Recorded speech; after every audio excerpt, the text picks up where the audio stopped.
Welcome back to the Latino Slant. Make sure you are subscribed and to our newsletter on the latinoslant.com. Pues vamos. It seems every day, Brandon, there is some new political event rocking our country. And today's no different, as Kamala has announced her VP. And the gentleman's name is Waltz. Yeah, Waltz. I think a lot of people are pronouncing it Waltz, but I think it's Waltz. It's pronounced. Oh, okay. Waltz. All right. I want to watch the official. This is like the first ad, and then let's talk for a second. How's that sound? All right. Sometimes life is as much about the lessons you learn as the lessons you teach. When I grew up, community was a way of life. My high school class was 24 people. I was related to half of them. I learned to be generous towards my neighbors, compromise without compromising my values, and work for the common good. My dad was in the Army, and with his encouragement, I joined the Army National Guard when I was 17. I served for 24 years. I used my GI benefits to go to college and become a public school teacher. I coached football and taught social studies for 20 years.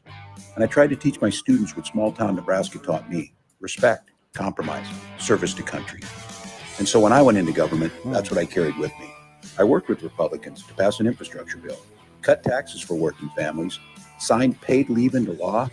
I codified abortion rights after Roe got overturned, because I go to work for the common good. But enough about me. Let's talk about you, because that's what this election is about. It's about your future. It's about your family. And Vice President Harris knows that. She too grew up in a middle-class family. She too goes to work every day, making sure families can not just get by, but get ahead. We believe in the promise of America, in those values I learned in Nebraska, and we're ready to fight for them. Because as Kamala Harris says, when we fight, we win. All right. Let's hear what you got to say there. Well, I think it's a mixed bag. On one hand, I think it's smart for the Democrat Party to start trying to make an appeal again to Middle America, and to try to lean into somebody who might be from the area, start flying flags in their ads and talking about the working class again, because they've really struggled. They've lost a lot of the working class vote over the years. You saw even the Teamsters union president spoke at the GOP convention just a few months ago. Right. So that has to really sting. It was the first time in 80 years or something like that that happened. I think the problem is, I don't think he's representative of most people in Middle America. I think that Democrats, he's what I think the average Democrat thinks is what is representative of Middle America. And so, but I don't think he's representative of Middle America. And I'll give you, an example. I just toured 30 cities, probably closer to 35 cities, but I did close to 10 cities in the Midwest this year. And I can't count how many conversations I had about politics along the way. And a consistent theme that came up was concerns about rioting and looting. For example, every time I mentioned I was from the West Coast, that was the first thing people brought up. They'd be like, "Oh yeah, you get all the rioting," and I'm like, "Yeah, we kind of do." And the other thing people brought up was issues as it related to minors and what they were being taught in schools. And so those two issues are his weakest points. And so I think that he's going to be attacked by Republicans for that, because I don't think that his beliefs on those issues are representative of most people in Middle America. As you know, there was a lot of rioting that happened on his watch. He was slow to respond. That's right, in Minnesota. So that hurts him. I think that he signed bills that for affirming gender care for youth, and so included in that is things like puberty blockers, which are a really hot topic right now and not something that probably the average person in the Midwest is for. In fact, the average American in general is not for that.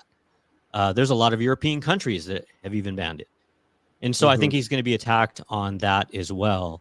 I made a tweet that I think. Let me see here what I said.